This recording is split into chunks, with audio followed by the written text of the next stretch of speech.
किसान भाइयों नमस्कार, स्वागत है आपके अपने YouTube चैनल भूपेंद्र एग्री खेती में। आज की वीडियो में हम बात करने जा रहे हैं धान की फसल में पहली खाद को लेकर बात करेंगे। धान की रुपाई के समय किसान भाई बहुत से खादों का उपयोग करते हैं, लेकिन जब हम धान की रुपाई कर देते हैं तो उसके बाद हमको कौन कौन सी खादों का उपयोग करना चाहिए जिससे पौधा रुपाई के बाद अच्छे से विकास करता रहे, पौधे में नए नए कल्ले का निर्माण समय पर हो और धान में प्रति पौधे में ज़्यादा से ज़्यादा कल्ले निकल सकें। लेकिन मेरे साथियों, वीडियो शुरू करने से पहले आप मेरा नाम जान लो। मेरा नाम है भूपेंद्र तोमर और आप देख रहे हो आपका अपना चैनल भूपेंद्र एग्री खेती। और अभी तक चैनल को आपने सब्सक्राइब नहीं किया है, प्लीज़ चैनल को सब्सक्राइब कर लीजिए। उसके साथ आप इस वीडियो को भी लाइक कीजिए, जिससे हमें थोड़ा मोटिवेशन सा मिलता है। चलिए वीडियो को शुरू करते हैं। किसान साथियों, अधिकतर यह समय है तो ये धान की रुपाई का समय है। और मेरे साथियों, कुछ क्षेत्र ऐसे हैं जहाँ पर बारिश हो चुकी है, कुछ क्षेत्र ऐसा है जो बारिश होना बाकी है। और बारिश होने के बाद किसान भाई धान की नर्सरी की रुपाई कर देते हैं। तो रुपाई के बाद हम पहली खाद देते हैं और यह फसल की प्रारंभिक स्टेज होती है। और इस समय हम सही खाद का प्रयोग करेंगे तो पौधे में कई सारे फायदे होंगे। पौधा अच्छे से भी बढ़वार करेगा, जड़ें भी मजबूती के साथ मिट्टी को पकड़ लेंगी और प्रति पौधे में ज़्यादा से ज़्यादा कल्लों का निर्माण होगा। पौधे में से ज़्यादा कल्ले निकलेंगे। और इस वीडियो में हम पहली खाद को लेकर आपको पूरी जानकारी देंगे। आपको किन किन खादों का प्रयोग है वो करना चाहिए, इसलिए इस वीडियो को आखिरी तक देखना पड़ेगा। मैं आपको पूरी जानकारी दूंगा। किसान भाइयों, धान की रुपाई के बाद तो पहले खाद की बात करें तो आपको 10 से 12 दिन बाद तो आपको धान की फसल में पहली खाद को दे देना चाहिए। और बहुत से किसान भाई कुछ दिन बाद यानी कि 25 से 30 दिन बाद फसल को पहली खाद देते हैं, लेकिन पौधे को प्रारंभिक में ही पोषक तत्वों की आवश्यकता है वो होती है। इसलिए आपको ही शुरुआत में जब फसल 10 से 12 दिन की हो जाए तो आपको पहली खाद है वो दे देना चाहिए।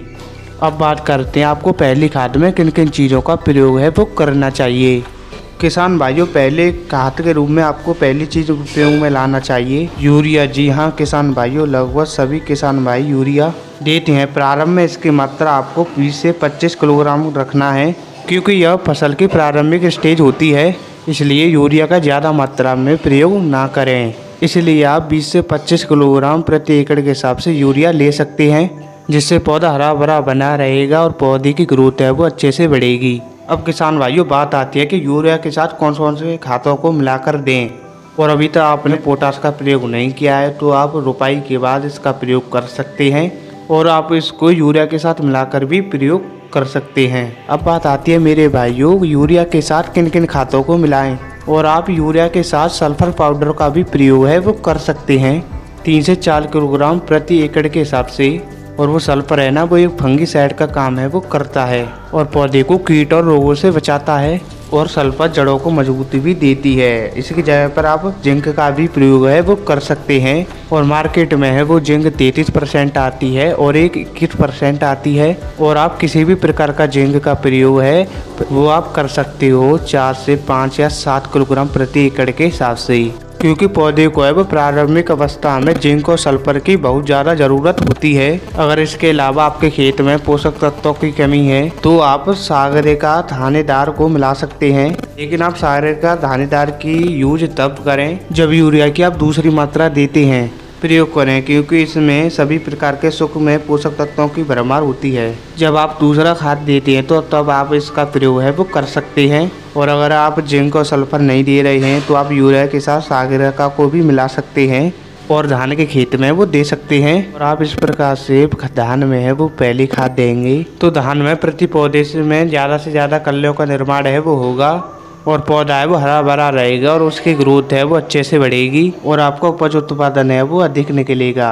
तो किसान भाइयों, यह थी छोटी सी जानकारी। मेरे किसान भाइयों, वीडियो पसंद आई तो वीडियो को लाइक तो जरूर से कर ही देना। अगर आपने चैनल को प्लीज़ सब्सक्राइब नहीं किया है, प्लीज़ चैनल को सब्सक्राइब कर लीजिए, क्योंकि खेती से रिलेटेड हम जानकारी सारी लाते रहते हैं। मिलते हैं एक और नई वीडियो में एक नई जानकारी के साथ, तब तक के लिए नमस्कार।